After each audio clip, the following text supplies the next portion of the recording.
You understand what come with being number one? Extra ass come with being number one. And I don't care what you number one in. If you do right now, that's the number one FedEx delivery man in his zone. It's a woman somewhere turned on by his punctuality. You understand? I'm great at filling up my day. Oh, I'm the best. Jehovah's Witnesses, I let them in. I'm like, oh, you done knocked on the wrong goddamn door. Let's go.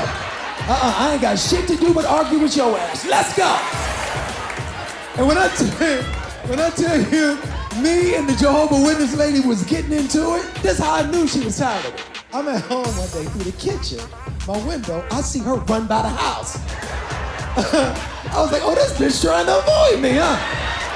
I'm offended, right? Like, I'm on my rights, and I got the right to be converted. You understand? Now you tell her to get the watchtowers and the coloring books and get her ass in here. We got some arguing to do, bitch.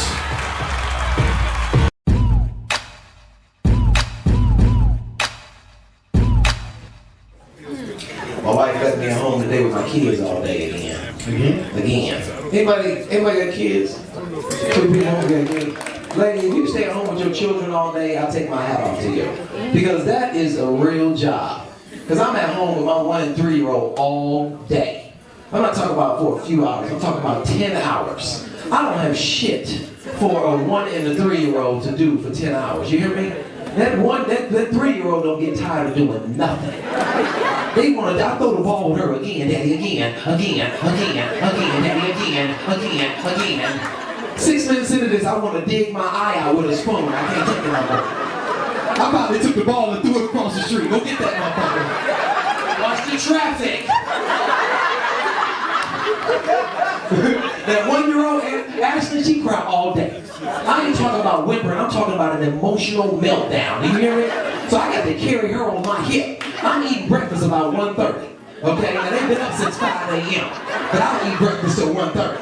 I'm making my cream of wheat, I feel heat on my hip. When she done shit all over me. I look at her, she look at me as if to say, yes, nigga, this is what I do. I'm like, nigga. I think she got an attitude because she realized we spend more money on her little sister than we did on her.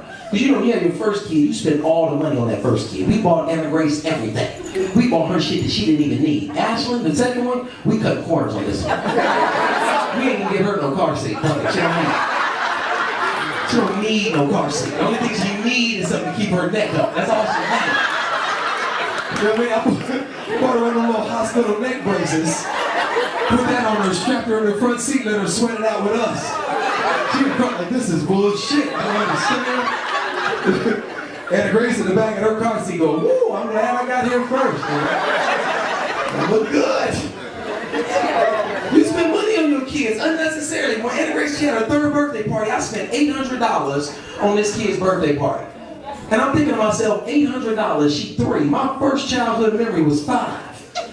So you know what that means? I ain't getting credit for none of this shit I did today. I was smart. I done took her little ass to the nearest Chuck E. Cheese, took her and sat her in front of another group of kids that was having a birthday party, took a picture and took her little ass home. 10 years from now, I can pull the picture. I'm like, see, this is your 3rd birthday party.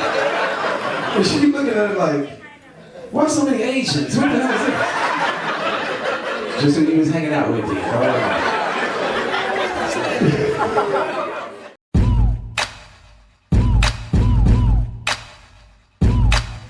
My Uncle Joe, he died. He 106. Right? That's what I said. Wow. Somebody was at the funeral, yelled out the back, he went too soon. I'm like, what the fuck said that? And I'm thinking to myself, too soon? This nigga should have been dead 30 years ago. I should have never met Uncle Joe. You understand? We should have just missed each other. That's all I'm saying. Went too soon. They said he died of natural causes. I say he killed himself. That's what I say. You figure 106 years, the Lord forgot me. I guess I'm about to do it myself.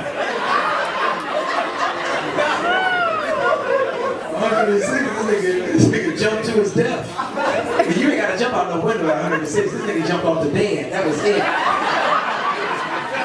Just shattered into a cloud of dust in the middle. We vacuumed the nigga up. I don't want to be that old. I do not want to be the old, because you know you get the old person in your family, don't nobody pay attention to him no more. Because he's so old, you're like, nigga, are you still here? All your friends are dead. Why are you hanging around? I was on the phone arguing with my friend today, and I tried to hang up on him, and I realized that these cell phones and these cordless phones have taken away the cachet of the hang up. Have you noticed that? Remember the good old days when you could hang up on somebody? Remember when you could slam the phone in somebody's face? Fuck you, pow! The slamming of the phone was the fuck you in the argument. Remember that? Matter of fact, you knew when you was gonna get hung up on too, because you could hear the air coming in the phone. And you would try to hang up on them before they hung up on you. Be like, this motherfucker trying to hang up on me. I'm not gonna be hung up on. You can't hang up on nobody with no cell phone now. Can't. Trying to hang up on somebody with a cell phone is like trying to slam a door in somebody's face, but it's got one of them regulators on it. You ever do that? You're like, get the fuck out the door. It's like, this shit is not giving me the effect I need.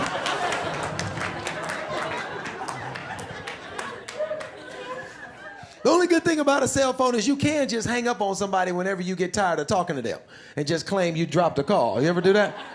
I'd be like, boop, fuck it. And they call you back, oh, I lost you. You're like, no, fucker, I lost you. You ever ignore somebody's call and then the person's call you ignore, walk right up on your ass? You ever had that happen? One of my friends called me. I didn't feel like talking. So I was like, oh, hell no. Like, oh, shit, hey, where you come from? I was going to call you. I just ain't got no reception here in the Sprint store.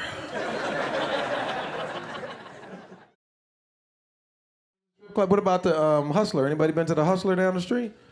The Sunset, anybody? Oh, nobody? Just me?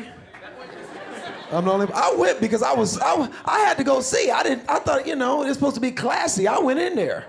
The Hustler on Sunset, it's incredible. It's not like dirty, trench coat, nasty old man sex shop. It's like Target. With dicks. That's the only difference. It's just a wall of dicks. Just all this area is just, I never seen, so down here on this end, they had the little white dicks down on here. And then down here, they had the big, humongous black dicks this black. Nobody's dick is this black, you understand? A man this black's dick is not this black. If you ever see a dick this black, it's in the last stages of gangrene, run. And I'm upset because I wasn't represented nowhere. I'm like, damn, ain't no cinnamon, ain't no beige, ain't no taupe. What kind of world do we live in when there's racism in the porno shop? That's what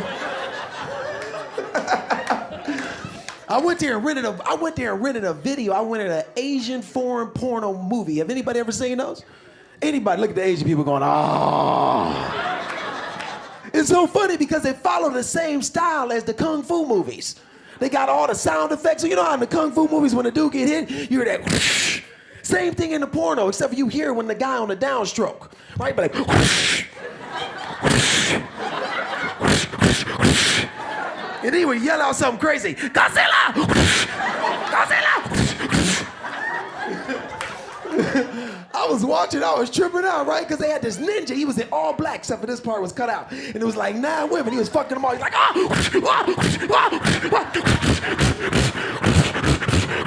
whoa!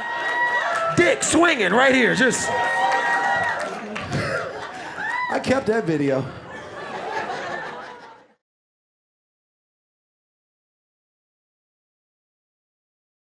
Let me tell you how long we've been married. This is how long we've been married. We had our last physicals together. Exactly, damn.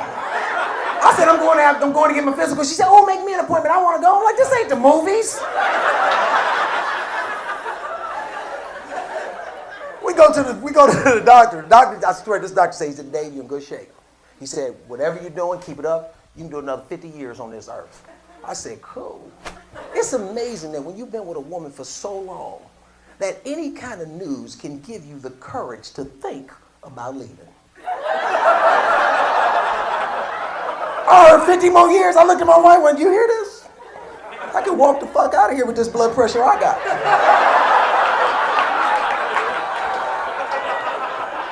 I'm in shape enough to start over. You understand? Let's see, look, some of y'all look at me like, Dave, I want to leave too. But you can't because your triglycerides ain't in order. You see what I'm saying? You gonna walk out on somebody and you borderline diabetic, huh? You a Snickers away from losing a foot. Talking about I'm leaving. Nigga at the club, I'm back.